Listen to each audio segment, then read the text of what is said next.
Welcome everybody to episode 75 of New Game Experience. I'm sitting here with these two beautiful men. Christian Caroli, how are you, my friend? Doing well. Excited. About to get emotional. Yes. How about you, John? Are you excited? Oh, good. Yeah, I'm pretty excited. Today's an orange day. It's King's Day. You should put the light orange. Here. Yeah, I don't have any orange clothes, but my underwear, my thong is orange. So yeah, that's Okay. I mean, if you say that but you don't give us any proof, there's really no way that's that on we can... Patreon. That's on Damn, Patreon. that's That's not on gonna be for Patreon. free. Come on, The OnlyFans. the OnlyFans. Yeah.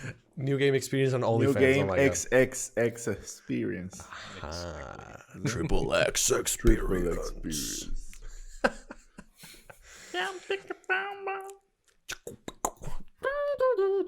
Yeah, no. It's full of music and so many good It things. starts with someone asking for help trying to plug the Ethernet cable in the switch, and then they can't find it. Mhm. Because But it's the then old they do version. find it. They do find it. And then the husband arrived with the new OLED version, like, honey, we can finally play Splatoon with no lag. Oh my God. It's a very heart-wrenching yeah. story. Now that we're talking about crying, yeah, I have a really good crying story because yeah, they bought Man, that's Switch depressing. OLED, so Can you put it like turn it around and see if it looks better like from the distance? Oh my God! look at those. Look at that OLED. Ew. Look at that resolution. Yeah, No, shitty the- 20. It's better if you don't look at the resolution because it's the same. Damn, savage. Yeah, it Yeah, was a man. sad story. I say I will never play with a Switch again, and then I end up buying a new one. So, yeah, Yeah, I was telling John today because we were doing some Switch stuff before, and I used to say in another group that we have, like, oh, this game is cool for Switch and this game is cool for blah blah blah, and he was always like, ugh, Switch is horrible, blah blah, and now he's the one telling me. So it's it's funny how the turntables have. how the tables have turns. table. Yes. How the Yeah, no, but turntables the- have table. There's like a joke where they say the thing yeah, first. yeah. Yeah, it's It's always how funny. the tables have table. How the That's turn- How the turns have tabled. Yeah. How the turns have table. But yes, gentlemen, we're here to talk about games that made us cry. This is a very cool topic that I've wanted to cover. And I think one of you, maybe it was Christian, who mentioned it, and it was like back into my head. So I think this is very cool because, I mean, a game doesn't have to make you cry in order for it to be like very, very, very good. But it does speak to a lot of how they manage the storytelling and many other things that we will discuss. So let's begin. I want to begin with John because I know that he had a tough time selecting something for this topic, and I just wanted to maybe get that out of the way first. why. And yeah, like let's hear your piece, man. What is it? There's none. Like I really cannot. I spent 1 week thinking which games made me cry or which games that Nothing. made me sad. Nothing. Like honestly, I cannot. Like I don't think. Maybe in the future there will be a game because now I'm going back into this reliving, re-experiencing, replaying a bunch of JRPGs that they tend to have really emotional stories, but even though those games with really emotional, like I'm not the type of person who I'm gonna cry because Aerith died on Final Fantasy VII and stuff like that. Like I don't get that. Spoilers, yeah, I mean spoilers for like 20 whatever the fuck I years old haven't game. played that. 30 played years? it? No, 30. I forgot it already. Well, Because if you it's play been the so remake, long. that doesn't happen, so that's fine. I It spoiled will it happen in 7 years. Or maybe it won't because they're taking a kind of a different approach. That's true. So, well, yeah, who knows? But yeah, no, I don't know. I do have like, of course, there's video games that have caused any emotion. That those are the things that we probably were gonna speak today. I did have Anger. a couple of them that at least I can understand. Oh, this can cause some people to lose their shit. You know, like the examples like I don't know, Last of Us and Golf Simulator 2, Last of Us 2. Goat Simulator. Yeah. So Oh, maybe by the way, those. we're gonna spoil a lot of games here because Yeah. if we're talking about crying, we're probably talking about spoilers. Yeah, So you're not gonna cry in the first 2 hours of a game, so you need to get into the deep of the story. But yeah, no, I think that there's quite a depends on the person. There's quite a bit. Everybody's gonna take it different. So yeah, at least for me, I never cry. Or I had never had a game that, damn, this really touched a deep fiber in my being that I really feel completely identified or related to. But yeah, there were some games. I mean, I can say Mass Effect 3 touched me in so many ways that yeah, I have a couple of things to say about that game, Last of Us. And maybe I think mostly indie games are games that really, or at least are really focused in some like particular subjects. Like Night in the Woods was another one that I can bring, that I can probably speak a bit later. Or yeah, I don't know. Even Senua's yeah, Hellblade, Senua's Hellblade, Sacrifice. Senua's. Yep. Hellblade. Yeah, I think that touched some people that have, like, I think everybody nowadays have some type of mental shit illness or I, some crap going I on. don't. So I'm sharp as fuck. that's true. Yeah, Christian doesn't have any type of feelings. Have you seen him speak on his podcast? It's like ruthless. Like, he doesn't give a fuck. Yeah. He doesn't even cut like there's no stutters, no cuts, no anything. He does It's Why like would just I- raw. It's like raw, completely like You take don't it. cut. You don't cut. You don't go to Perfection. Perfection. Exactly. Yeah, You don't exactly. It's chisel. pure fiber. No At fat. some point, you have to stop chiseling. Yeah. yes. But yeah, that's my take. And yeah, probably will comment in some of the games, because I think at least we all gonna go for the same type of road. I don't think there's any like a particular super obscure game that any of us have played that really, I don't Maybe. know, but maybe I hope Maybe, so. yeah. But Maybe. yeah, who knows? But yeah, Yeah. that's I just wanted to add to what you were saying that I mean, of course, the phrase "the games that make you cry" blah blah blah is very specific. Yeah. To me, like this goes even of course beyond that, because even though like some people cry very easily, I think I do, and some people don't. The idea is more like what made you emotional, and I Yeah. think that we can all. I mean, unless we're I don't know, deep in some kind of hole, whether that's a metaphorical one or a literal one. We all feel something sometimes, so that's kind of what we're going through. Okay, so do you want to begin, John, with a game, or should we go around the table somewhere else? Yeah, I mean, I can begin. I think just to bring back, but that's the thing. I think only Christian and me has played the game. So that's fine. We spoke about it last week. This Coalition was Okay. a game that it did. I mean, I think recently, I think that's the most recent game that I have played that have caused any type of like inside of me.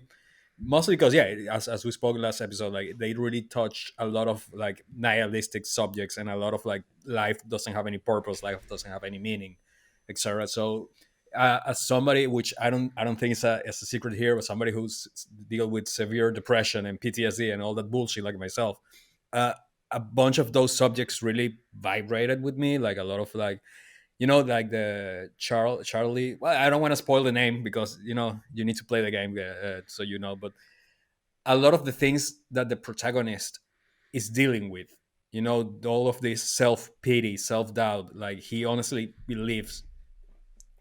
Depends on the path that you take. Depends on how do you distribute your points. It can become in a really self pity, self loathing type of character, which it is really well, like everything on that game is really well written out. And yeah, that's a game that like in some parts I was just playing and I was like, damn man, this is fucking sad. Like I have felt like this so fucking many times. Like, and especially because then the guys start abusing. Well, the whole game it's like a fever dream, because you wake up from the biggest hangover ever in your life. So of course that it's a person who like deals a lot with you know depression and drugs and alcohol, etc., etc. So yeah, it really resonated with me in many aspects, and especially a lot of things. And I hope that I'm not spoiling. I don't think Juan is going to play this game ever, because he's completely an anti-communist and he hates everything that has been touched by the hand of Stalin. But yeah, like he has a, let's say, he has a really complex feelings or situations with his ex partner, like love interest partner, like ex guy, wife, girlfriend. I don't remember what they were. that really touched things that I had with ex relationships that I have in the past. So yeah, it was a really interesting ride. Yeah, as I said, like it didn't make me cry, but it really made me reflect on a lot of things. And like, damn, I've been in those shoes in the past, and I think that's why like that game made such a big, not dent, but what I enjoyed that game as much as I did is because on the emotional part, it really resonated with me. And yeah, I think that's will be my first game. I don't know if you guys have anything to say about it. I don't know if Christian maybe, but yeah. I didn't cry. You're weak. I You're weak. am weak. That's true. I mean, I think that the same thing that happened with that game has happened to me with BoJack Horseman. Like I see that show Yep. and I Yeah. think that the characters they are I don't relate to them. Like I'm not I'm very optimistic. I try to stay positive. I don't wake up unconscious and with amnesia in a hotel. But I did empathize with them. You know. Hmm. Yeah, no, I haven't played this game. I have watched BoJack Horseman, and I really like it because even though I do not relate either, I mean, I don't even drink alcohol. I don't really do drugs or anything, but I think it's so well written that I mean, you can't help but appreciate something like that. Yeah.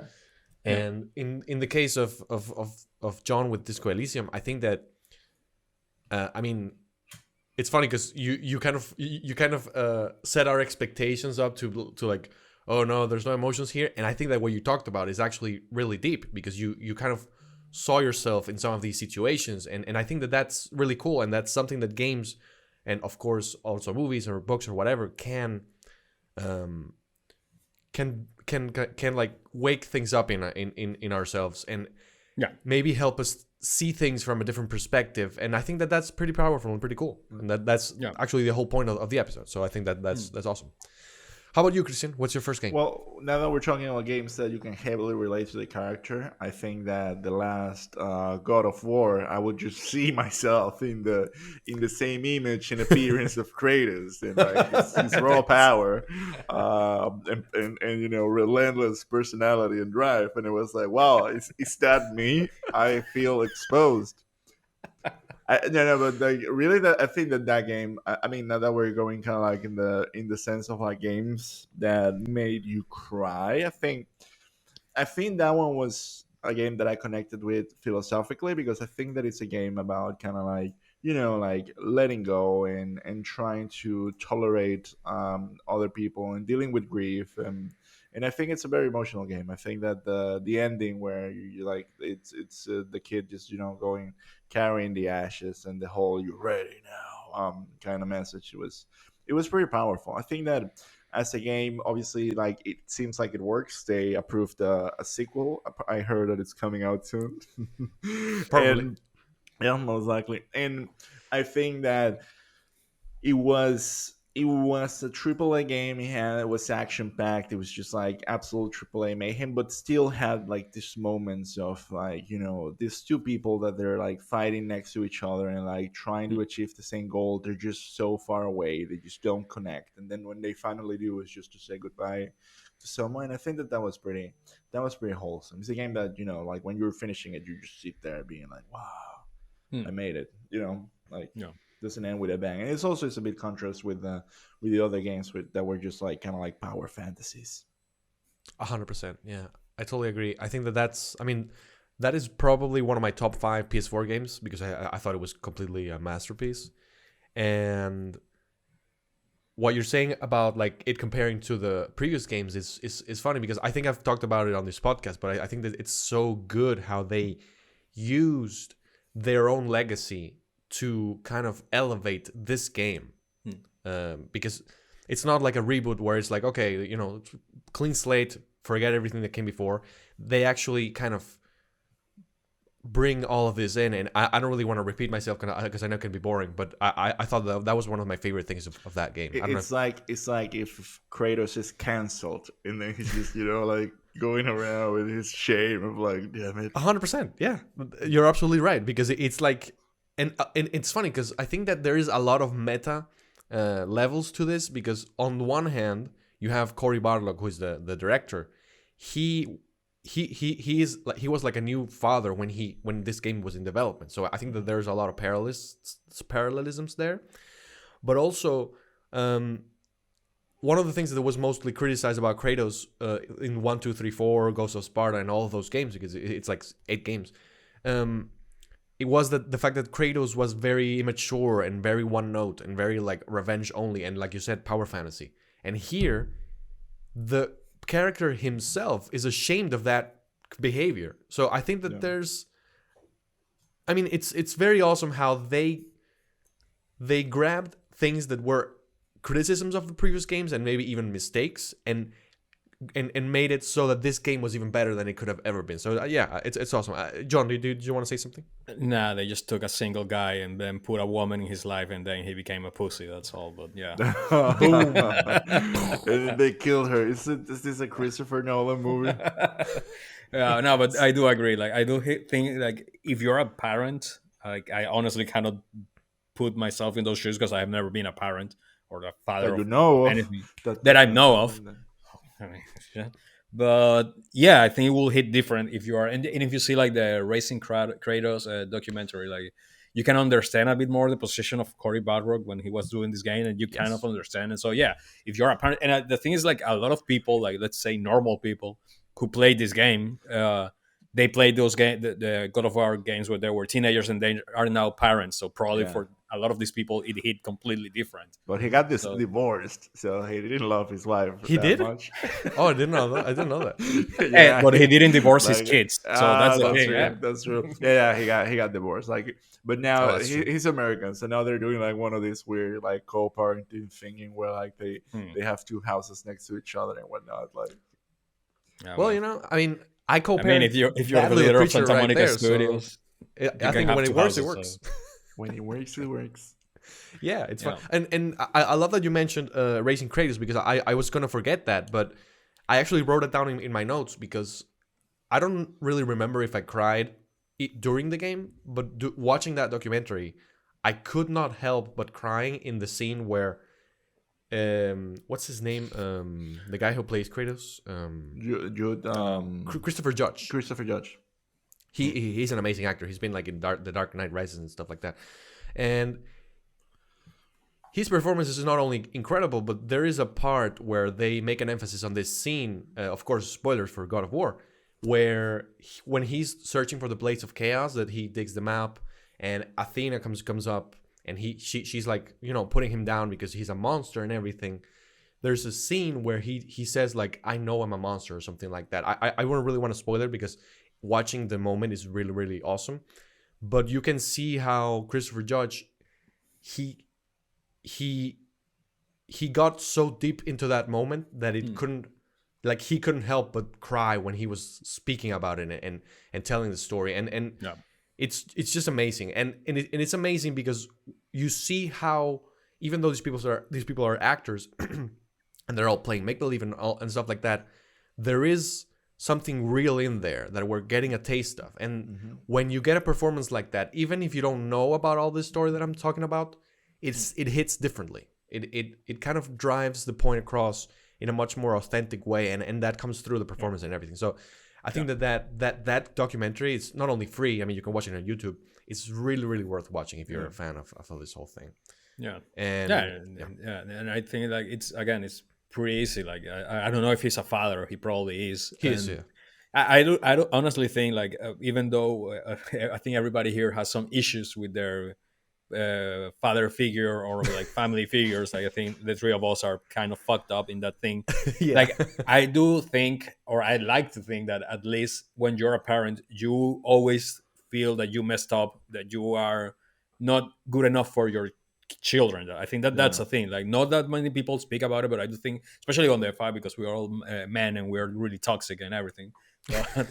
Honestly, I do think like a lot of that, it's easier for and okay, I don't want to put down like the female or the modern side, but in this specific case, yeah, I think it's like for a father, it's honestly really hard to raise a kid because we are not taught to be nice. We're not taught to be emotional present, or like, share emotions. So Available, yeah, yeah. I do think like a lot of the parents could feel like I'm a monster, I'm not good enough for my children, I have never had any good moment with my child or something like that. So yeah, I can imagine. I remember that scene, and it is a really powerful scene, to be honest. Like it's really messed up, in a good way, not messed up in anything Yeah. weird, but yeah, you can see that situation happening in a lot of stuff, or in other situations. So yeah, Yeah. it's pretty I powerful I shit. think that also like seeing that you can also like try to reflect a little bit. Like I saw that that moment of like relief on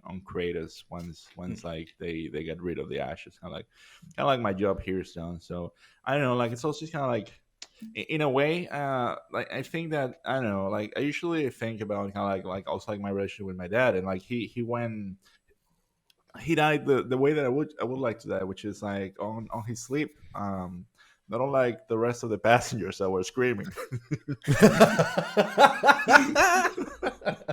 No, just kidding. That's a joke. I absolutely have nothing. Like it was just built up for saying that joke. I heard it the other day in the Ricky Gervais show. I was like, I'm gonna use that in the podcast. So that's it. On the last note for I mean I'm not even gonna give like another note. I don't have anything else to say. I just wanted to plug in the joke. Okay, that's fine. What's the next game? Awesome. I'll give my first game. This is a game, Yakuza 6, The Song of Life. This is a game it's pretty curious because I think that this is one of the Yakuza games that has the worst plots of the whole series. I mean, I remember when I saw one of the twists that they had. If anybody knows, if I mentioned the ship, there's a warship that's involved here, and when I saw that reveal, it was like, what the fuck is even going on here? Like, I'm a fan of this, and this is just bullshit and it's crap. However, this game has some of the character moments that are most powerful for the whole series as well. So it's kind of funny how it has that dichotomy. However, those character moments save the game for me. I mean, I still remember this as one of the worst plots, but I still love it because of those moments. So I'm going to explain what they are, because it's a couple of them. So one is that after the events of Yakuza 5, of course I'm going to spoil everything, but I want you guys to understand. So whatever.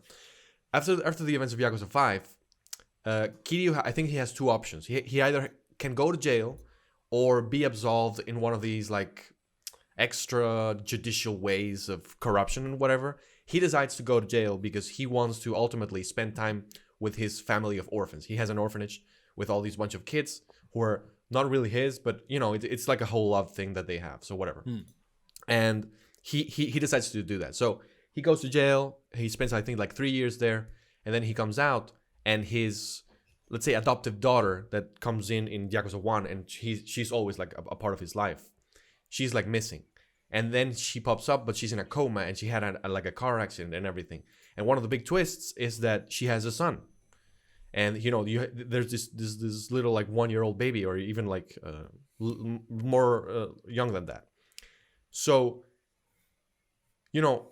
it's funny because he finds out about the existence of this baby. Number one, he finds out that his adoptive daughter is on the verge of death, and then there's this scene where a social services kind of agent or representative comes in, and he's like, okay, so this baby has to go into the system and into the orphanage, blah blah blah blah. And if you know Kiryu's backstory, he came from an orphanage where he grew up without a family. That's why he found refuge in the Yakuza. He met this guy named Kazama, who's like a big shot in the Yakuza, and that's how he got involved into that whole thing. And the second Kiryu sees that this is gonna happen, I don't know if it's like a thing that he recognizes in the moment, because he doesn't really ever say it, but you kind of like see it if you've played all of these things.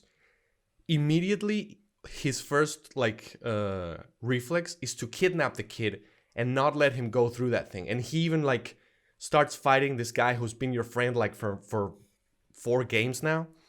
And I think it's so powerful that this guy who just, I mean, he's been in jail for like 3 years.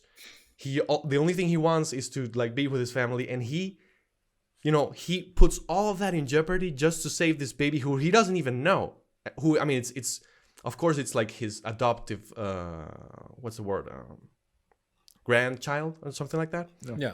But the power behind all of those actions, that he was willing to just risk everything for this little baby, I just, It's like a you know, multi-layer thing. it just got to me, and I was like, oh my god, this is so good.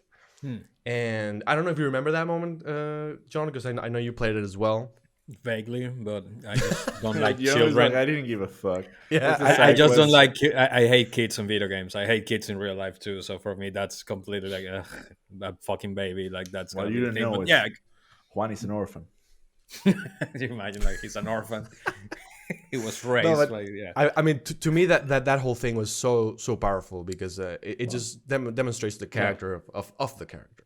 And then there's this Yeah. other moment, which I didn't think it was that powerful, but I thought it was cool as well, where, you know, after that, Kiryu goes into this other city. He gets involved with the Yakuza of that city, and he's trying to find out what happened to this girl that went into a coma, blah, blah, blah. He finds out that one of the guys that's been helping him the whole time, they not only knew her from the beginning because she was their friend or whatever, but one of them was actually the father of the child, and that's one of the big twists and everything, blah blah blah. And you know, Kiryu's been like the whole game trying to search for this. These people have been lying the whole time, so he has kind of reason to be mad, but that doesn't really matter to him. The moment where he snaps and he kind of starts punching this guy is when he says like, oh my god, I'm the father of the kid, but I don't think I'm ready, so I think I'm just gonna take off. And to Kiryu, that was the important thing. Like, I don't give a shit that you lied to me. I don't give a shit that you knew her. I don't give a shit that you've been making me waste my time. I just can't fathom the idea that you would abandon this child. And you know, like that whole part where, you know, he has this whole speech that is very melodramatic and very anime, and that to me was another scene that was super awesome and super powerful, and I just loved it. And those two scenes, and accompanied by a couple of other things, to me saved the game, because the rest of it is kind of a little bit stupid what happens. I don't know if you remember that scene as well, John. yeah. But in Kiryu in general, I think Kiryu is it's really a really weird character. I'm not a writer. I'm not pretend that I know how to write down a character or anything like that. But like, it's pretty interesting because he's the protagonist, so you always expect everything going well for him, but everything goes shitty for that guy. But the commendable thing is that he never loses like his north. He's like, I'm set on doing this. I want to do things, even though I'm part of a criminal organization. I want to be honest, and I want to do I things. want to commit a crime. I want to commit a crime, but to the people who are like, even in the development of the game, like the game is to the point that you cannot hit people in the street or do some crazy shit like you can do in Grand Theft Auto, because for the creators to say like, Kiryu will never do this. This is an honorable guy that for whatever instance end up in a criminal organization and yada yada yada. But in general, his whole trip, like on all those games, and six games, 6 games. Yes. 6 games. It's a whole complete emotional roller coaster. Like it's that guy is like Jesus Christ. Like everything went to shit for that guy until it didn't. But it's a pretty emotional ride. Like even in Yakuza 2, there was some emotional moments. Yakuza 1, Yakuza 0 had a lot of like really like 100%. The whole Majima arc of Yakuza 0 is like. Actually, that's gonna be my fucking next game. Like the end of Yakuza 0. Like, come on, like that hit hard. That hit extremely hard. I don't know if you, Christian, played Yakuza No, I 0. haven't. I'm just like nodding, like doing Yeah, I know that. Yeah, emotional shit. Huh? yeah, no, but Yakuza 0, I think that's a game that, for how ridiculous is the game, because it is one of the most out there Yakuza games. I think it's completely insane. Like, the fact you have this character, there's a character, just to give a bit of context to Christian, like it's called Goro Majima, which is like your, it's like, have you watched Dragon Ball? Yeah, of course. I think he was listening to me. Okay. Yeah, the Majima. Yeah, I mean, so like, Majima. I Okay. thought It's like the Vegeta of Goku. Yeah, I thought you were gonna be saying something like continue because everyone's watched Dragon Ball. Okay, cool. But I don't know. Some people hate it. Those people are weird. But so you have this character, that you always know, like, to be a psychopath, crazy, like almost clownish Joker type kind of Better than Joker, by the way. villain. Yeah, Yeah, it's kind of like a villain, but no, but it's your friend, but no, it's like, yeah, it's kind of like Batman Joker relationship that they have there. So you know this character all the time, like this person, and then you go into Yakuza Zero and you know how he was when he was normal, and how things turn out to be for him, that he became this persona, which still is a. I think that's a persona. I don't think that's the his real him. I yeah. think he just put out this Goro Majima, the mad dog of how Shimano. is it called? Shimano, exactly. Um, so yeah, the last arc out of a really convoluted story, as every Yakuza game is. Uh, the fact, I don't know, should I spoil it or should I not spoil it? I don't know. Are you gonna play that game, Christian? Maybe. Okay, then I If I won't. like the twist that If you're I about to like the explain. twist, the thing is that it's it's he do a really big sacrifice in the end of Yes. the game, and the I think it's like the post credit scene or like the end scene of the game. It's just him walking to the street, and he see this person that you spend a lot of time developing their relationship, and but I cannot really spoil it. Like, I don't know how to explain it because it will be a big spoiler. Yeah, yeah. But yeah, it's an extremely emotional twist that they drop there that I think everybody will be like, damn, that it's a typical anime thing. Like pretty much like then you see him walking, on his back with the credits rolling, like extremely anime ending type of shit. But yeah, it's that type of thing they say, like, poor fucking guy, man. Like I can Yeah, for understand why sure. he went crazy. Like not crazy, but he put that this persona that I don't give a fuck about anything. I just want to fight and be the most out there crazy person. It's like a way of coping with a thing that happened. Like I don't know, Yakuza 6 is like 2000 something. Yeah, exactly. Yakuza So Zero is in the 80s, so it's it's in like there. So 80. you're Yeah. coping, like all of your persona for the past 20 years has been like a way of coping to that specific moment that happened 20 years ago. So that just shows you how fucking insane the whole Yakuza series is. Like it's way too much story there. But yeah, I think that's one of the saddest moments in video game history, to be honest. Like I think, yeah, it is pretty. It's pretty heartbroken, like what happened to Majima, and yeah, I think that's why he's one of the best characters ever created. So yeah. 100% agreed. I have nothing else to add to that. So, Christian, you can go ahead with your next game. I'm gonna add one that John made me feel bad last week because I said I cried. It was with Mafia One, the ending. Oh yeah, I with Tommy thought Angelo. that though you play with a guy, you play a guy named Tony. No, Tommy. Tommy Angelo. Tommy. Tommy Tommy, yeah. Angelo, and the whole story is like how it's kind of one of those like from punk to criminal coming of age stories to some extent, and I think that all well not a coming of age. I mean you I think you're a kid for just like a little bit of the game. I mean I played this when I was like I would say You're a taxi 15. driver. You're not a Yeah, kid. You're you're a like taxi driver. You're not you're a exactly. whatever taxi. It's like a Yeah, Goodfellas kind of. yeah, I think yeah. I you're confusing remember. with Now I Goodfellas, but remember. yeah, Now I remember yeah. because you get like someone gets shot, you use the cab, and then you drive them somewhere, and then they give you Hmm. money, and then you go back, and I think that that whole story had kind of like by the time had a Yeah. very mature and emotional side to it that eventually it's kind of like what you were saying, like you're kind of like a good guy in the sense that you have a moral compass and you do what you're told, and then you are loyal to some people, but you're obviously a criminal, and little by little you realize that that family that you think that existed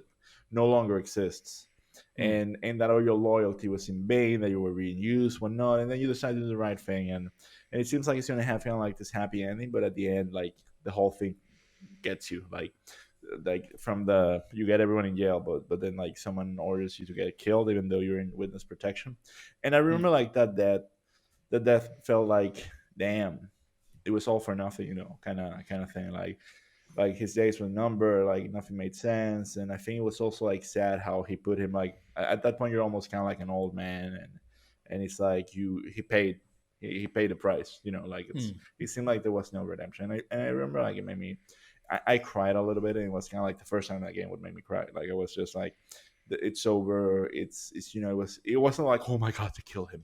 It was like okay now this is gonna happen. I don't know. It felt cathartic. Yeah, it's a pretty uh, betrayal arc that happened in that story. But yeah, actually, now that I played recently, there's quite a bit of emotional moments there. I completely Yeah. agree. Yeah, like I mean, there's one of the most lovable characters in the game, which was one of your partners as well. Like at Hmm. some point, he gets in. Like I mean, he was involved, like, of course, in the whole thing, but he was like your best friend during the whole journey in the mafia, and then he gets betrayed as well because he just wanted to go his own way on his own route. And yeah, there's it's a pretty like that movie could have been a Martin Scorsese. That game could Yeah. be a Martin Scorsese movie for sure. Like Yeah, yeah, honestly, that's and I think that's pretty much the inspiration for it. Like that's why it's so yeah, mature. Like it knows what it has to do. I think that then, like the Godfather game that came afterwards, like was too focused on being kind of like a crime game, which was yeah, fun at. A GTA game, yeah. A GTA game, and this one was just kind of like, okay, this is a story heavy game. mm. Nothing, nothing. I think that only at the end they would give you like this super fast car that made no sense, and even the cars were like ridiculously slow. The ammunition was just like very scarce. It The felt like cops will go for if you drive too fast. Like cops will, man, you have like a speed limiter. that Like was you so need to fucking press it. stupid. That was so Yeah. fucking stupid. It's like you had to drive like at the regular speed, otherwise the cops would pull Annoying. you over and Mhm. just fine you. And it's like, oh my god.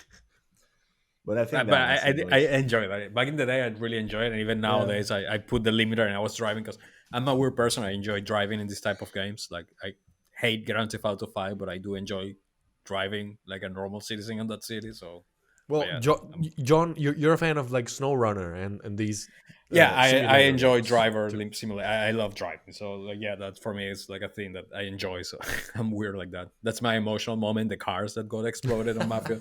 Make me- Yeah, yeah. John doesn't give a shit about Tommy Angelo. He was like, oh my god. it's like, man, these cars are sweet. Yeah, but that's a really good story. Like Mafia, I think that yeah, I mean, Mafia is better than Grand Theft Auto. Fight me, I don't care. I agree. I've never really gotten into I would say the GTA. first one. The other two are just like random games. Well, the The second Mafia one games, you is mean? cool. Is good too. Yeah, Talking about Mafia Two Mafia, is right? good. I would recommend Mafia Two. It's good. Like Mafia Three, just they really tried to become Grand Theft Auto, but Mafia Two Yeah, still has because you play as you say, you play as the guy who killed Tommy Angelo. You actually have a mission in Mafia Two that you need to go and kill Tommy Angelo, which is kind of messed up. But yeah, it's pretty good. It's another.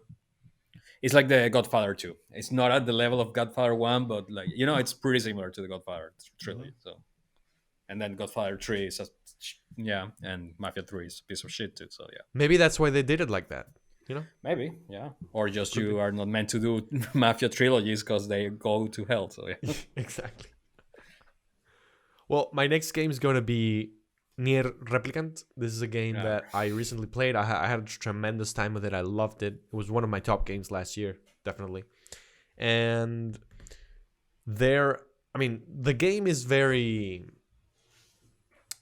It's very similar to another game that I have in my list, which is The Last of Us Part Two, which I think that one of the goals that the developers had was putting you in the shoes of somebody else.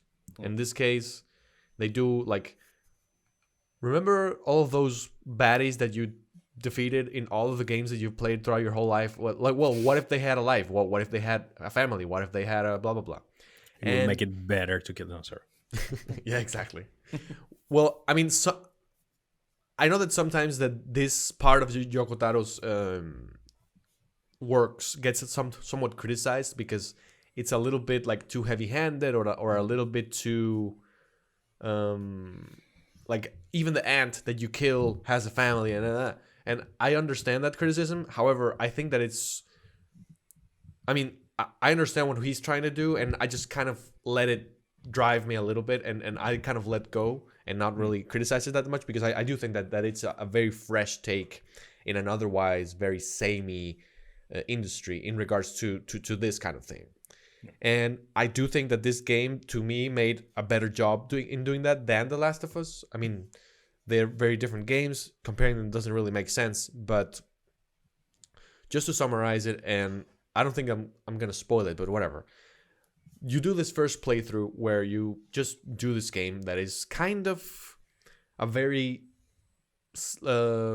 not I'm not gonna say generic because that's kind of mean, but it's a very, let's say, usual kind of Japanese action game.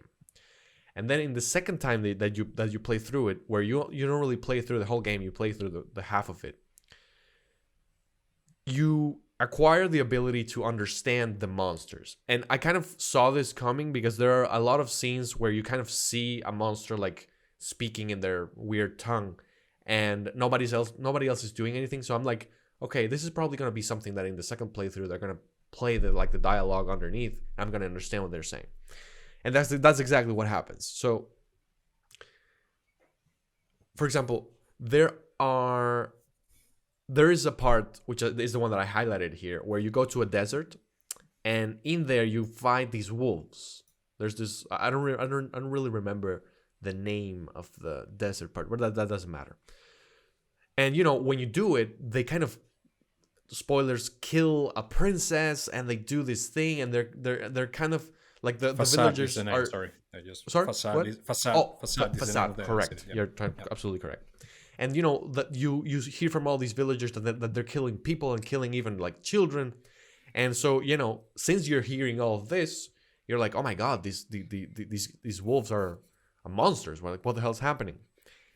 And you end up killing the big bad wolf and blah blah and etc. When you do that the second time, you find out that actually it's the villagers who've kind of been like treading on the wolves' grounds. The wolves actually kind of started by trying to ignore it and trying to like just go along with it to not spark any trouble. But then apparently the villagers killed some of the young, and that got the big bad wolf like very very mad. And you kind of see the literal other side of the coin. And it's to me it was very emotional because I don't know, like seeing animals suffering is something that I don't really care about seeing people suffering, but seeing animals suffering, it's hard. I know it's very hypocritical. John always tells me that since I'm not a vegan, it's very hypocritical, and you're right. However, still, it's hard to watch and hard to experience. Yeah. And then you kind of find out about who this wolf is and what kind of led him there.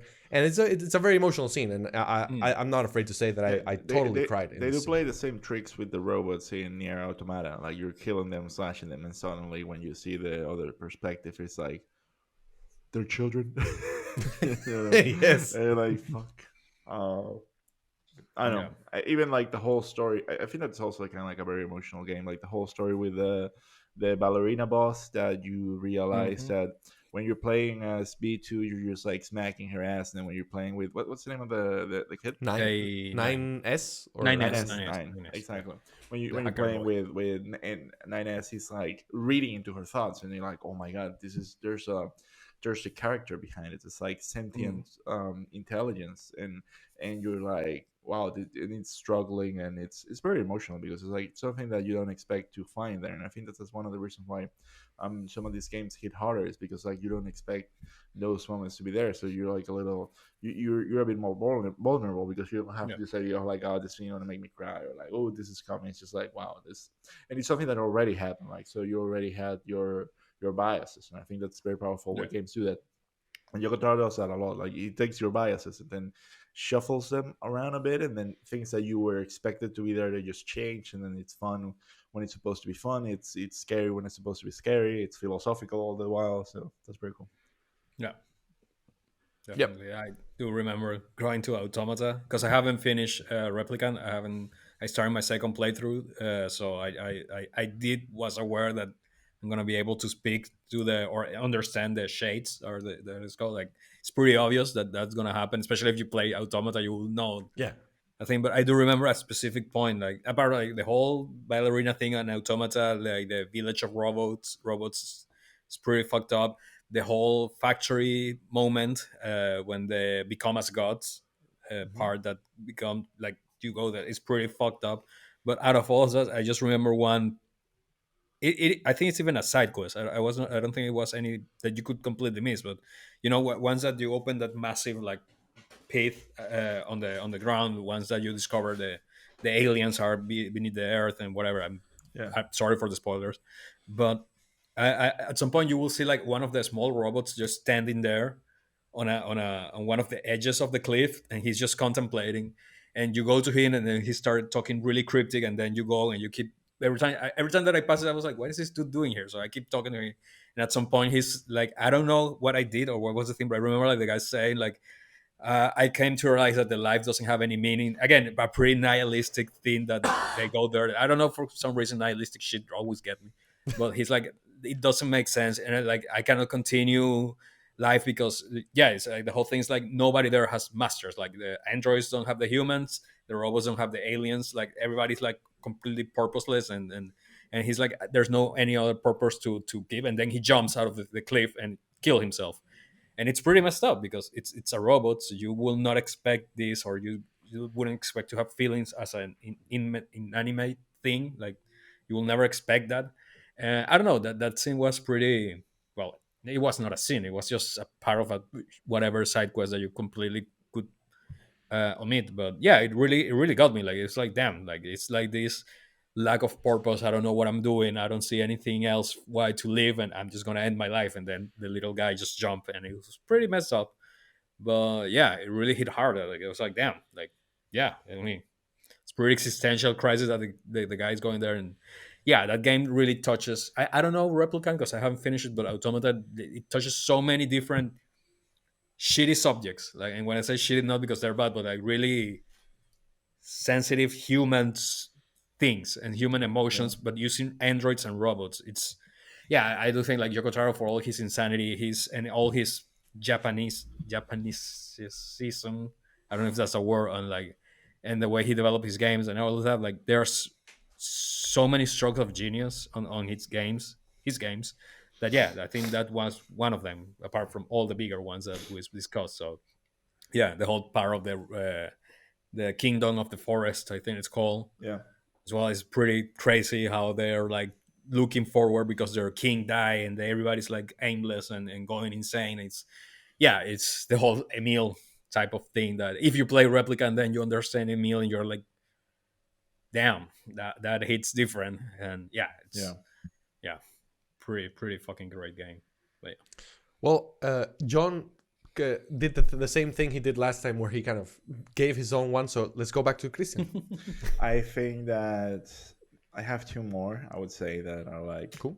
there. I mean, I found like several games emotional, but like I would say like in the sad side or in the self-reflective side, I want to talk about like when they fucking killed my horse. I fucking hated. I and there are two games that they did that, and in both games was like, fuck you, PlayStation.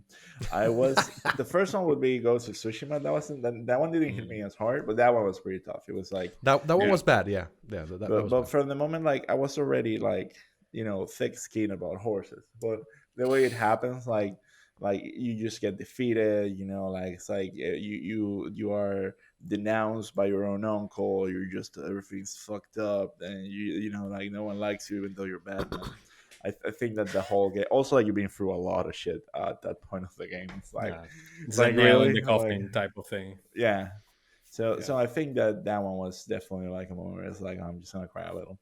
And also like the game demanded it, but and also probably I had PTSD from when my horse died on Red Dead Redemption 2.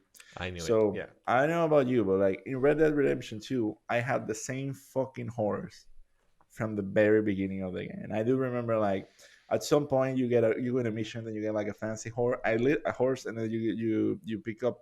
I left my horse there. I'm leaving. And as I'm leaving, I say, "This is not my horse." And I was with some friends in my house that were visiting at that point. It's like, "This is not my horse." I'm going back, and then I went back, picked up my horse, and was like, "Okay, let's fucking go." And it did not die, not even once in the entire playthrough. And I was like, "I'm gonna outlive this fucking horse." Like, no, this fucking horse is gonna outlive me because I have, what is that he has, like mononucleosis?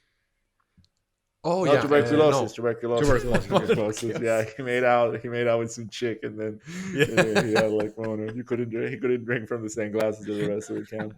Anyway, I do remember like that moment that it was like it's like everything is it's crumbling, everything, and I was like going through kind of like a dark point in my life. Like I just got out of like a relationship. I was living alone by myself, and then he was just like there. And I was like, I know I'm gonna die. I know I'm struggling. I'm doing this for someone else. The whole thing. And then your horse is just like it can't keep going. Like it's like it did its best, and he's like goodbye. It was like I literally had to pause the game. I was just like crying, like like bawling, because, and I had to pause the game, not because it was great. Like, oh my god, I'm gonna cry. It was like I couldn't see the fucking screen. It was like, damn it, I'm crying, and then I just like put myself back together for the whole thing. It's like, oh, this is the end of the game. Obviously, no, it had like 12 more hours, Yes. at least or more. I don't even fucking know, but it was super hardcore, and I think that when that happens, like it's such a small moment. Like I look back and I see the moment where that happens, and it's barely a knot. Like it just I go back to it and like out of context, it's impossible for that to have kind of like the emotional toll of what it really happens and when you feel it. Like if you see the video, it's like okay, the fucking horse or that. Like he said that as he would say to any horse, like thank you, my friend. Like that, like it's like thank you, my friend, and he goes and but like that thank you has like so much weight, hours and hours and adventures and whatnot, and that Yeah. horse is fucking gone, and then you're gone too next. So I don't know, it's very stoic. Yeah. Yeah, it's actually good that you touched upon that topic, because I think that video games have this very special thing in regards to building relationships with characters, because we spend so many hours with these characters, especially if we're playing like a very long JRPG or something like that. It's impossible. It's impossible for a movie to achieve that kind of connection. It's very hard for a TV show to do it, even though they can, like over the course of many seasons. But for one game to accomplish that, I'm not gonna say it's easy, because you do have to create a very good character and some very good moments, but it's easier, and it kind of lends us that ability to really fall in love with some party members or companions and stuff. I think that's awesome. That's that's one of the best things that I think I've taken from all these recent Japanese games that I've played, and not even Japanese only. Like all games do this. So I totally agree. And I'm just gonna add one more dead horse to that, which would be Shadow of the Colossus. That is also a very that is also a very emotional part, because It's a good moment. It's also kind of it like the is same spirit. 100%. But it's bad because it happens kind of slowly. Like I think that he's kind of like falling, and you're trying to save him and something like that. And it's horrible, because it's also a very lonely game. Like Agro is the only one who's accompanying you through that whole thing, and there's nothing else That and the than bad monsters, controls. Yeah. giant monsters. I And mean, well, yeah, it's weird because also then you don't have a horse. Like you're like David running out of horses. yeah, But I think it's kind of like the end of the game. Like after that, you yeah, can't even go back because like that's a bridge that falls down. Hmm. I also think that game it's pretty heavy because at the end, like you're also a monster kind of thing. Like you become another colossus. So it really takes you, like you feel all these things and then you still become a monster. It's kind of like a metaphor. It's a very metaphorical game. Like I think it's kind of like a little Souls like in the sense that you could yeah. read things from the environment and whatnot and try to understand what's going on. Hmm. But that death in particular, I think it was, for me, it was like, it's sad, but at the same time, because the character that you are is kind of like not, The bad guy. Yeah, well, it's about, yeah, but you find out later. Like yeah, you're just trying sure. to save your girlfriend. I think what I'm trying to say is kind of like not to compare it because it's good on its own, but it's not as I would say it's not as charged as the other two horses. Like I would say, like I don't want to rank horses, but but that one it's kind of like, I don't know. It's like ugh, I died. It's like I'm sorry. Yeah, no, It feels. 100%. I tell you what it feels like. In that one, it feels like you take advantage of the fucking horse because you just like use it for everything. Like it just, I don't know. Like Just it like Yoshi. Yeah. exactly. It's kind of like a Yoshi thing. Like you just let it die there. It's like that horse was not meant to be there. It's kind of like what I'm trying to Yeah. say. Like while the other horses are just like warrior horses, they're super good, and you just like, I mean, what else are you gonna do? And here it's just like you do it, and also in the other ones you're trying to do something that it's not as selfish. Like in one of them you're trying to protect your family, and the other one you're trying to protect your entire island. It's in the middle of a war. This horse is like, motherfucker, why are we here? Like what are we doing? So Yeah, no, I totally agree with you. What do you have to say about dead horses, John? Nothing. I just found it sad. Like, not with Red Dead Redemption because I honestly didn't enjoy that game that much, and I couldn't even finish it. But Ghost of Tsushima, it was a really, Yeah, that was bad.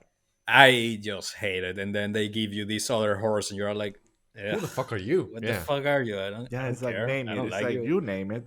It's not Yeah, like, mine. I don't want I this shit. already Just give me named. whatever. I don't I give me just a donkey. exactly. I don't give a fuck. Like I don't like what. I just rather run around. Like I don't want to.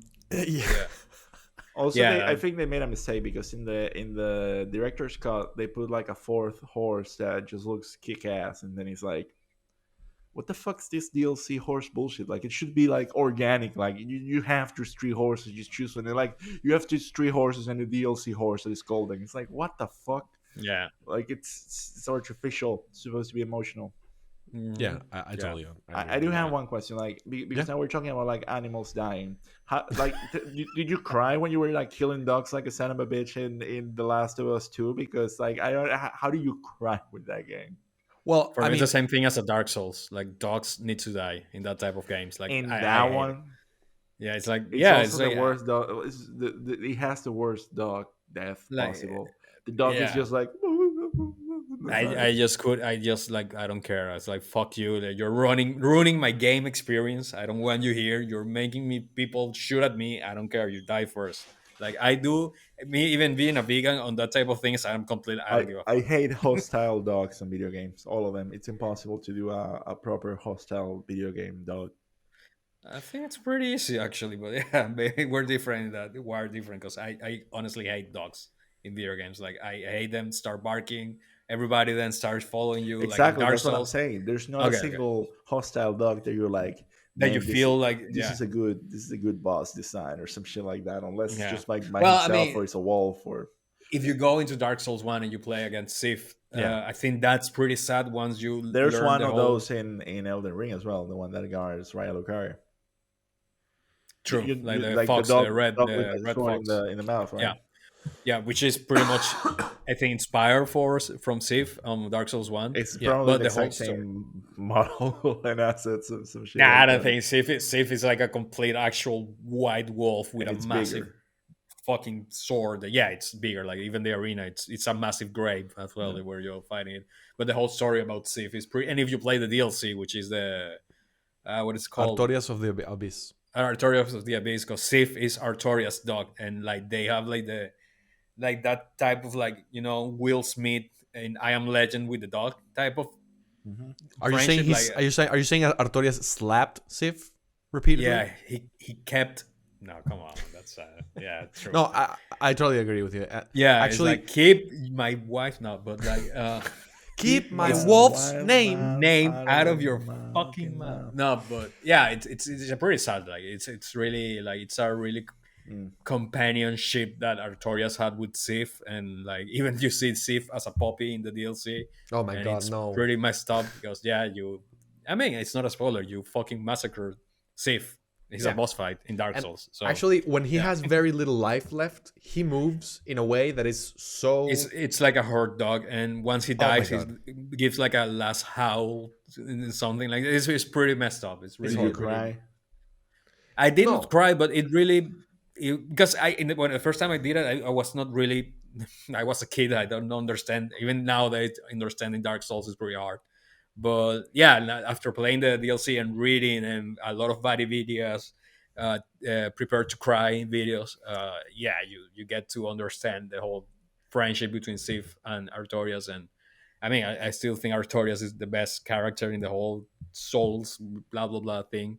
But yeah, it was a pretty sad moment to reflect, and yeah, it is sad. Dark Souls 1 in general, it's a pretty sad game, but yeah, Yeah, it is very sad. yeah. No, but to answer Christian's question, to me, I always find it hard to kill dogs in video games, even though I know they're annoying, I know everything, blah blah blah. But I'm killing a dog, and I hate it. I mean, whenever I have the option to like sleep them or shock them, I do that. And I know it's a game, I know it doesn't matter, but it just, it messes with my head. I like the personal And touch. I want to go and cut their necks. of course. Also, And I remember in The Last of Us 2, also Ellie's like fucking dog, bitch, dog, and it's like, Ah, yeah, wow, bro. that is like, calm down, girl. Like, you have issues. Chill. It's like it's dog, man. Like even if I had to, I would be like, I'm not gonna talk to the dog. Like I'm also trying to stay quiet. It's like, have you guys watched Chernobyl, like Yeah, the HBO? It's yeah, like, don't let the dog suffer. It's that type of thing. Just kill them. Don't let them suffer. yeah. But yeah, that Ellie is pretty. It's reflecting on Last of Us too. Like, Ellie really makes me mad sometimes. Like, what's chill? Like, stop being an angsty teenager. Calm the fuck down, girl. Chill. well, But speaking of Ellie, that is my next game actually. oh, So, okay, this game to me was a very exhausting emotional roller coaster because I thought that, I mean, I love this game. I know that this game has a lot of haters. I know this game has a lot of criticisms, which can be very valid. However, I think that speaking with Fabio, I realized that this game, the one major flaw that I see in it is that it hinges on the fact that you connect with Joel from the first game. yeah, If you played the first game and you didn't really connect with Joel, then all of the story beats in the second one don't hit yeah, because you're like, I don't care about this guy, I don't care about this guy, I don't care about this girl, who cares about this guy, etc., etc. However, I did care for Joel. I think, I mean, of course, I know that he's a bad dude. I mean, he's done awful things, etc. However, there is a very gray journey for him, both emotionally, morally, and all of those leads that they have. And to me, like, spoilers, of course, seeing him die was very, very painful for me. Seeing then Ellie go through this journey, uh, seeing her take revenge also was very cathartic for me. Like, I've never, I know this is gonna sound very sadistic or whatever, but there's this first dude that you kill when you go into Seattle. I have no idea what the name is, but I felt like I have never pressed the buttons on the PS4 so hard in my life. Like, it was like, die, you fucking asshole. Like, it was very, I like, Wait, which one? I don't remember the name of the guy, but there's this part where I think that they grab both you and Dina, Uh and huh. you're both like tied up, and you kind of grab the knife and you cut Ah, yeah, yourself. Yeah, that part. And I was feeling like every beat that Neil Druckmann wanted me to feel, I felt it in that game. yeah. And the twist when you kind of play as Abby and you kind of feel this, why am I playing with this bitch? And then you kind of see her story and understand where she's coming from, etc. I thought I don't think, but I never felt that of like, why am I playing with it? Like, that's the thing. Like, I don't think that it's kind of like a crazy trick, kind of like Metal Gear 2 kind of thing, which is what he was trying to pull off. It's just like you're playing like another character. Like, yeah, but to me, I think isn't that that is, to me it isn't that groundbreaking or anything. Like, if anything, I understand you're playing with the expectation of like, okay, you're gonna use someone else, but the problem for me for that part is like you're like in this crescendo of like things that are gonna happen, and then suddenly it's like boom, 8 out 3 days before, and it's like yeah. it's hard. You're feeling the anxiety of like, I want to reach to that point where everything that matters in the story is gonna come back, and it's a shame because that going back to that point hides a lot of the action that stems from the other plot, which is the whole thing with the other kid. Like, it just, and the whole thing with the island, and and the whistlers thingy. I don't remember what their names were, but The scars. the scars, exactly. Which like, who the fuck is gonna? No, they, other people would call them the scars, but they had an name for themselves. I don't remember. Yes, What, the seraphs or the seraph, something with exactly, S. Also, yeah, something I like don't know, that. remember. So I think that perspective was like needed. Like, I don't know. Like, I think that it was, if anything, like a lot of people were like very resentful that, oh my god, I'm not playing with Joel. But I never like really understood that trick that much because it was like, I just don't know these people. That's the thing for me. It's like, okay, I already killed those people, and then I'm getting to know them, and it's like, but this already happened. Like, I wasn't feeling like that much of a disconnect. Like, when I kill someone, I assume that that they had friends, that they had families. Like it's part of what makes the game rough. And then you see them, and it's like, and they weren't like also like super special characters, especially the Latino guy. He was talking like, "Oh, good morning, señorita." It's like, who talks like this? That Like, was bad. Yeah, and that that was was the bad. big one. That one just gets shot in like random, and I get that. Like he gets shot randomly. It's like that's life. You don't give a shit about people, and then you move on, kind of thing. Um, but bro, I don't know. Like I never like that whole derailment on her story. I understood why it was there. It's just that it wasn't getting me anywhere. Like I get it, like, Mm. do I have to be here for 12 hours? Yeah, I totally understand that criticism, and it's funny because you say it, and I think that perhaps you didn't fall into the, let's say, emotional trap that Neil Druckmann set up because you're smarter, and that's, I think that's exactly what it is. To me, I was so enthralled with the revenge that I didn't care if these people had friends. I didn't care if they had a life. I didn't care Yeah. about if they had a daughter or whatever. And then you kind of see it, and I do think that it is pretty novel to do this because I don't really remember whether there is another game or maybe even. I mean, in movies perhaps there is, but in games I don't really remember a game where you play as the person who you think is the villain and then you realize that it's not really that black and white. I think that I do think that it is pretty cool. However, I do agree that the fact that you kind of get to this climax and then you kind of have to go back, that I do think could have been perhaps averted. Still the most emotional moments, and here's why I think that it's a bit hypocritical, not from you, but from Druckmann, to assume that he's taking us on this magic ride. The most emotional moments still depend on Joel. Like the whole plot twist, which is hidden for us, and you don't know like why is Ellie so mad that she wants to like you know bench this guy, that she just it's because she kind of was dismissive to him in the party the day before. What the fuck? And then you understand that something was taken away from her. Like what was taken away from her for was her ability to forgive, was her Apologize. Yeah. ability to, and but that still is 100% something that depends on Joel. Like Joel is still kind of like the main character. You just don't get to play him. And it's the same thing from, and I'm sorry, but like the emotional journey of Abby is not as it never gets to that point. Like you meet way too many people. Like she has like Mm. way too many friends. Like what are you? Like you're like 30. You shouldn't have that many friends.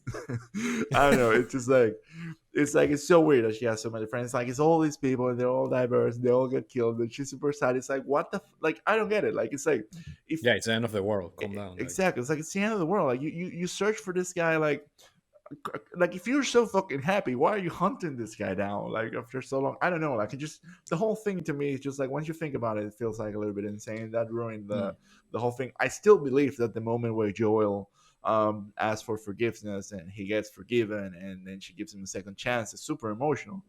yeah. But that could be that could have been a DLC. Like you literally could do a DLC of that of the first Mm. game, and it would have been the greatest DLC in the whole fucking world. A DLC where Mm. he's like, where she's, they still do the whole thing of like going for some cans. It's fucking awkward, and then I don't know he gets killed, and then she gives him a second chance. I don't know, like I don't know, like obviously like the whole game couldn't be a DLC because it's like a 25-hour game, but like there are bits there that they just depend on y'all. Yeah. Like You you know, don't need the 14-hour journey for Abby to understand that she's also human. Like I know, like it's weird because it's like it's so mature of a game that it tries so hard to tell you, like, look, Abby is a woman and she has feelings. It's like yeah, like this dude killed her dad. I get it, and I'm Mm. sorry. yeah, I don't know. I understand everything that you're saying. I agree with some of it, but I bought all of it. When I was playing it, I was like, yes, yes, yes, yes, yes, yes, yes. You know. But for example, Uh-huh. like here's how I see it. At the very end of the game, when you go to California, weren't you like fucking tired of that game? Yes, I do agree that that part was unnecessary. Like Tommy gets to However, the house, you're like super happy, and then she has PTSD, and that's why she has to go to California and kill this woman. It's like that's not how therapy works. Like I don't know, it's so savage. and Yeah, then at the but end you have her, and then you're choking her. It's like I can't really do this. yeah, I think that maybe what you're saying, I mean, I don't know how this could have been avoided. I think, I mean, I've heard people on podcasts say that maybe if you play like a little bit of Ellie, Abby would have been a little better in terms of pacing. I don't know. I don't really know if that's true because that would be perhaps a very different game. Here's how I see it. If the goal was for Neil Druckmann to make me feel like let's just get this over with, he managed to do it. Like at the very end, I was like, okay, like I don't know, like I think it would have been a fine game if Ellie just fucking loses, something like that. Like I just thought that the whole California thing was way too long. It was way too far fetched, and I don't understand that. I don't understand these characters. It's like they're consumed by revenge, but it like to want to extend like revenge for what? Like how many times can you get revenge is bad? And I think that I was too exhausted at the end to feel like it was kind of like an emotional thing. Yeah, you know what? But I think that the main theme is not really revenge. It's more like obsession because you can get obsessed with anything in life. You can get obsessed with a former partner. You can get obsessed with a goal. You can get obsessed with revenge. I mean, I think that that's actually what I think that it is about at its core. And they're very literal with how they manage the fact that you can literally lose a piece of yourself when you go in these things. But Yeah, I yeah. See, did, yeah, and you lose more than that. Like she loses her yeah, finger, and then she loses the guitar, and that's her contact with Joel. So well, avenging him. 100%. But it's still, I mean, I would still think that the whole thing is kind of like revenge is bad because the whole plot twist is like things were taken away from her that also were taken away from Abby, who took that away from her, and then it's everyone's taking away from each other. You know. Mhm. Yeah, true. Did you want to say something else, John? Um, I mean, yeah, of course, I have time to reflect on that game, even though I did enjoy it more than I thought that I would when I played. And I do think like Abby, of course, was a character that it was built for you to hate, and then they force you to play with her and try to like understand her and like her and da da da da. But I do agree, like after playing the game and thinking about the game before, I do think like I don't know if the word is afraid, but I do think like there's a lot of lack of commitment. Like if it's a revenge story, go full revenge story. Don't try to teach me. Don't try to lecture me. Don't try to do this type of things. Just commit on the revenge. If that's your point, you John want Wick revenge, you style. want this, yeah, just go for it all the way. And yeah, I mean, if you're a normal human, that's the type of when I do think or feel that developers don't think that the players are smart enough type of thing. Like of course, if you are smart enough, you will understand like with some subtleties that you can put in the same story that that hey, revenge is bad. Look how crazy Ellie is getting. Look how she's losing everybody who is close to her. Look how insane all of this situation is becoming. And you could have done that straight to the point, like in a fully fucked up revenge arc type of story. So yeah, I do think like the Abby type of thing, even though I did enjoy it, and like the whole part with the kid, like that for me was a crutch. That was a crutch to make her relatable and you to like her because look at her, she's taking care of this minority, whatever the fuck kid that cannot blah blah blah. I don't care. Um, you know, that could be a DLC or like a some like something else that could before, and the whole story could have been more concise. 20 hours of the path of Ellie, and she losing. Like actually, I think that will be an amazing, just like her losing, not like the both guy getting like kind of like a happy ending in the end. Like, oh, I forgive you after I fucking beat the shit out of you in a bitch, and you like really bitch, you took my finger, and I'm gonna forgive. Like, no, like I don't know. I don't But do, know. do you really think that they got a happy ending? Because I think that the ending is horrible. No, Abby had the happy ending. Ellie had a shit ending. Yeah, Like, I mean, and that's the thing. But like, that's the point. Like, I don't know. I do think that the game. I do agree with Christian. Christian should be more concise. But I do understand that people can get extremely emotional. Like, I mean, the whole thing of that game since its conception, since it leaked, it was an emotional roller coaster of people just hating on it because you killed Joel. So like, that just shows you how massive and how important and how much of a great character Joel is. That even a game that he was not part of it, it all revolved around him because I would not give a fuck about Ellie if it was not for Joel. So yeah, that I do agree. But yeah, I can see why you got sad and how can that touch some fibers and some things inside of you. So yeah, but Well, guys, I think it's. Do you have any more games that you wanted to talk about? We I cried do. enough. But if you I, wanna finish it, that's I fine. can It's do a like special mention for Superliminal, Okay, cool. Go ahead. and that's it. Play it. I'm not gonna spoil it, That's it. but it's a game that I think could make anyone ponder. Oh yeah, 100%. I think that that game is what is very special because the idea of the design and the narrative is the same, and it's so simple, but so they take it so far. It's very very awesome that what they did with that game. Yep. Well, and for guys, me, do will you be have Mass do, Effect. So I'm not gonna speak about it because then we'll be 2 hours here. But do you guys want to speak a little bit about what you're playing? I'm about to play the Stanley Parable. Never played it before, so I'm super excited. Nice. Okay. And I need to pick up back Guardians of the Galaxy. I haven't been playing anything else. Well, good one, and Nice. also an emotional game there, to me at least. I don't know. Guardians of the Galaxy. Yeah, I thought it was. I thought it was some cool moments. Yeah. No. How about you, John? I'm just playing Xenoblade Chronicles Definitive Edition on my new Switch. Completely unnecessary purchase. That's the one where like the world is two titans fighting each other or something like that. Yes. Yep. Exactly. Cool. That's the one. And yeah, so far it hasn't catch me. I need to be honest on it. Like it's, I don't know. It is not.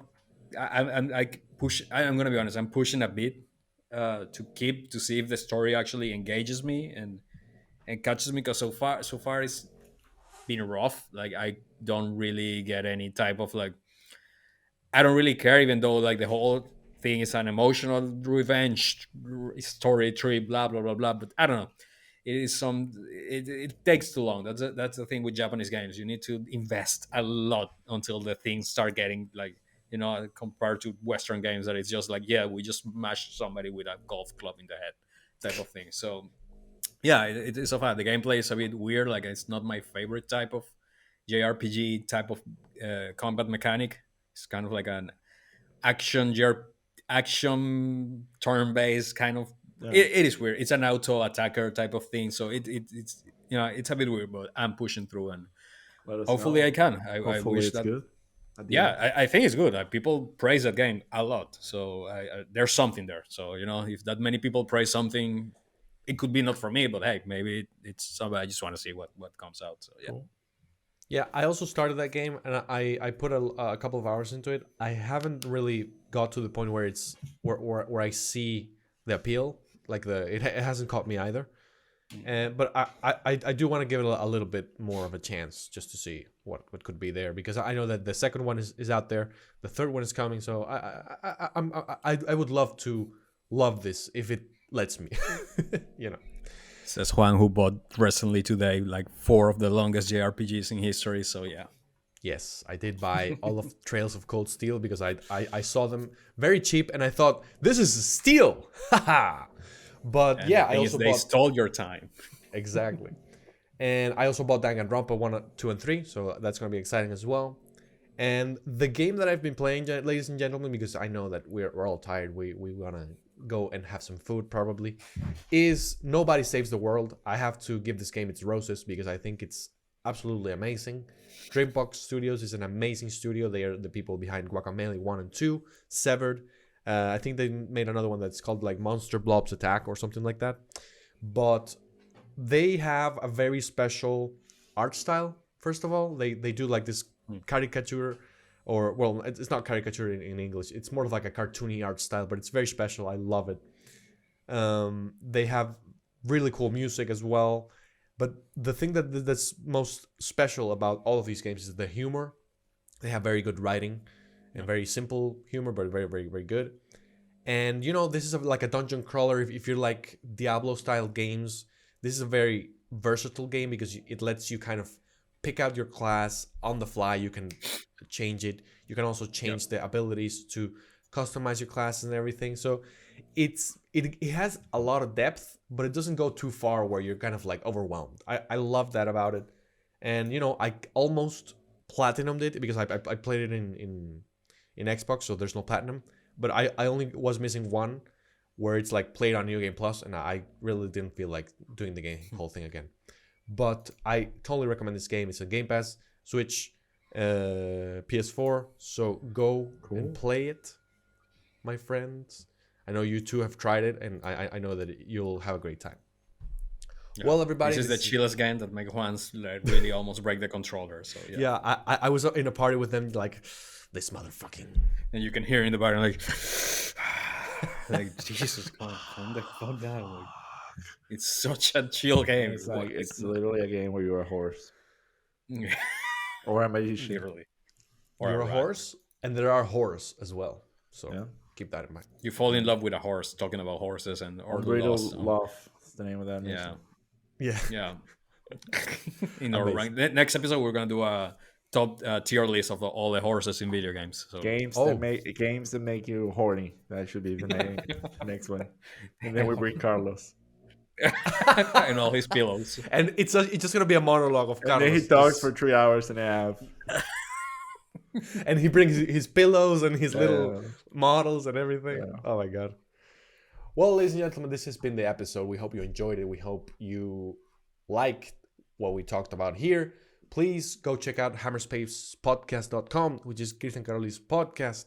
Please check out our other episodes. Please share it with people, like it, comment on it, subscribe, do all of the shebang, the little bell, all of the things. If you see a button under this video, just press it. Just click on it. And we will see you next week on the next episode of the show. So